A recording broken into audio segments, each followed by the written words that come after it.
Gertrude Thornhill Cosby, my father's mother,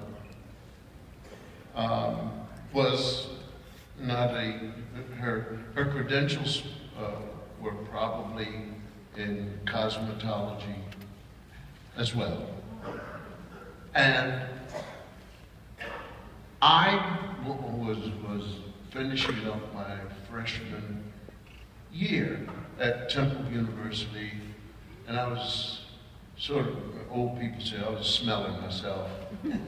And I sat with, she was in their granddad and grandma's house, and she was asking me how school was and what was it like, and I had 3-6, and this is the first time in my life I'm really studying, and I'm going to be a physical education teacher. I'm going to grab these 7th and 8th grade boys and jack them up and explain life to them and how they're mismanaging their lives. And she said, what does so-and-so mean when you, and what courses? I said, well, I just had grandmother, because I had political science, and she said, oh, what is political science? I said, well, you know, it's a matter of, you know, and as I tried to explain, I lost my way, and was thinking, she won't understand this. My vocabulary will be too high for her. She's from Virginia, you know, and my grandmother, you know, she makes biscuits and gravy and fried chicken, and she's a nice woman, and she always only $5 in her bag. And so I said, and then sometimes I'm in social science, political science. What is that? Well, it's really philosophy, grandmother dear. And she said, oh yes, well, what is it that you talk about? So I said, well, for instance, grandmother, a situation came up when Professor LeBlanc says to us, is the glass half full or half empty? And we debated on this for 3 hours. And we never completed the answers. Professor LeBlanc said, well, we will continue this exhilarating discussion on Wednesday. And grandmother, to be perfectly frank, I just can't wait to get back and discuss, is the glass half full or half empty? And I felt sorry for her. And my grandmother said, is the glass half full or half empty? I said, yes, that's what it is. She said, well, it depends on if you're drinking or pouring.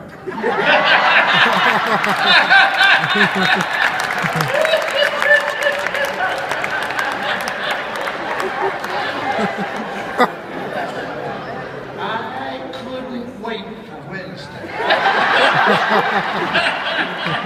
See, the wisdom of the elders, so much is put upon us in the entertainment world, these jagoombooms and no-pros, who want you to believe that old people don't know anything, when all we do is like the links, we just want to give, and we want to see you not walk into that area that we know. We want to keep you out of harm's way. Yes, we know you're a little insane about your drink, and you want to party, and you want to get down, but there are dangers there. And there's something that is true in this life that Frank and I and Cheryl, we always, after we hit a certain age, no matter how low we are, could be the stonest junkie ever. Or it could be like Frank and dealing with billions of dollars, and you will always remember something one of those old heads said to you. Because it sits there. I remember old Mother Harold. I'm 76 and a half years old. And I will always remember old Mother Harold. It wasn't information. It was just what she said. I don't know what I was doing wrong. But she would just look at me and say, sometimes I worry about you.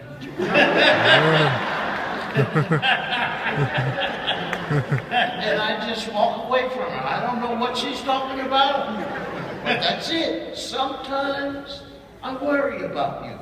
And I think all of you here in this college, you understand, professors do not become professors because they want to deal with billions of dollars. They want to give information to you. And they want you to know that the information they have to give is what they really believe.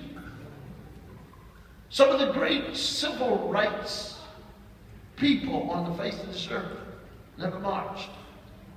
They stood in front of the classroom and they taught. Amen. And they taught because they wanted you to know so that you would be equipped.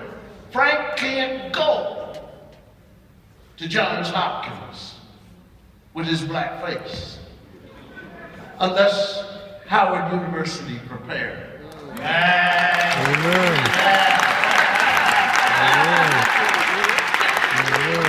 Male and female, black, Asian, Jewish, whatever it is, Howard and the spirit of Howard. I don't write my comedy. I am not who I am without sitting at Temple University in remedial English. Deservedly so.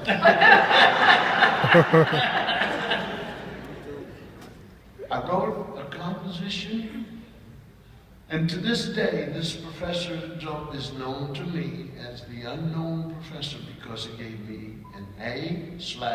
C- was in the margin. You know how they write in English, there are all these circles, and what do you mean, and how to... But he read my paper.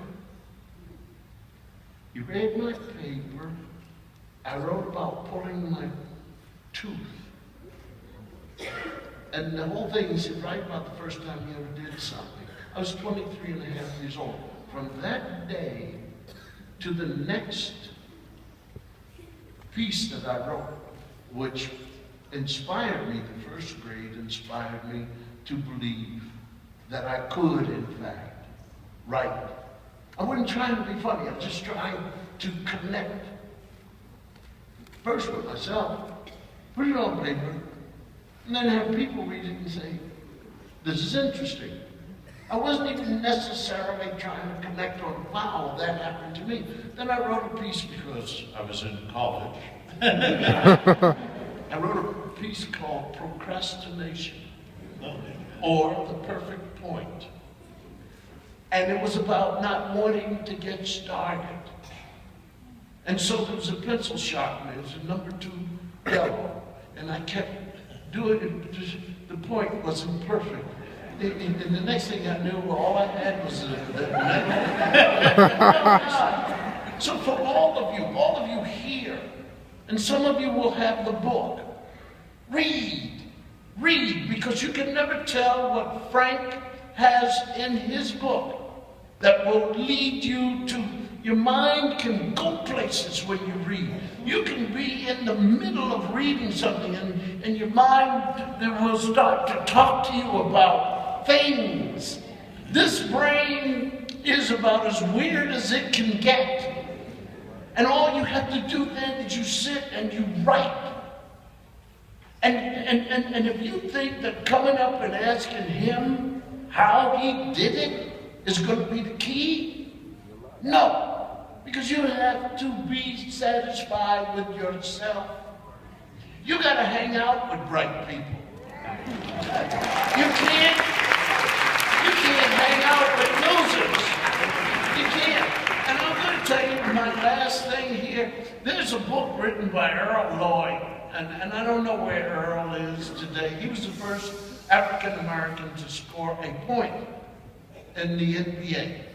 And Earl writes about, I don't know, he's 14, 16 years old, and he comes home and his mother, here we go again, because it's my mother, your mother, Earl Lloyd's mother, these women left with us, who some of them don't know anything about raising children. You know, you and I, we're from that time to do beatings.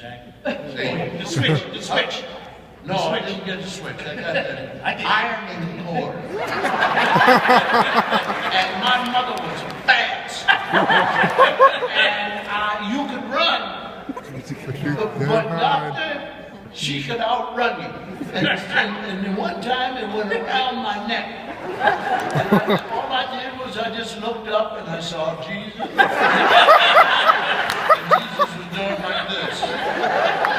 But I want you to know that he came home and Earl Lloyd says, his mother says, where have you been? He said, well, Mama, she said, I asked you a question. Where have you been? He's 14. He said, but Mama, she said, I'm asking you to tell me where you have been. And he said, Mama, I was out there on the corner. She said, didn't I tell you about being on that corner with those boys? He said, but Mama, I wasn't doing anything. And his mother said, and once again, here's a mother. I mean, they don't practice this. It's just their wisdom. And the fact that they love you and they care and they make sense. Mama, I wasn't doing nothing. She said, if you're not in the picture, you can't be framed. Ooh, I love that.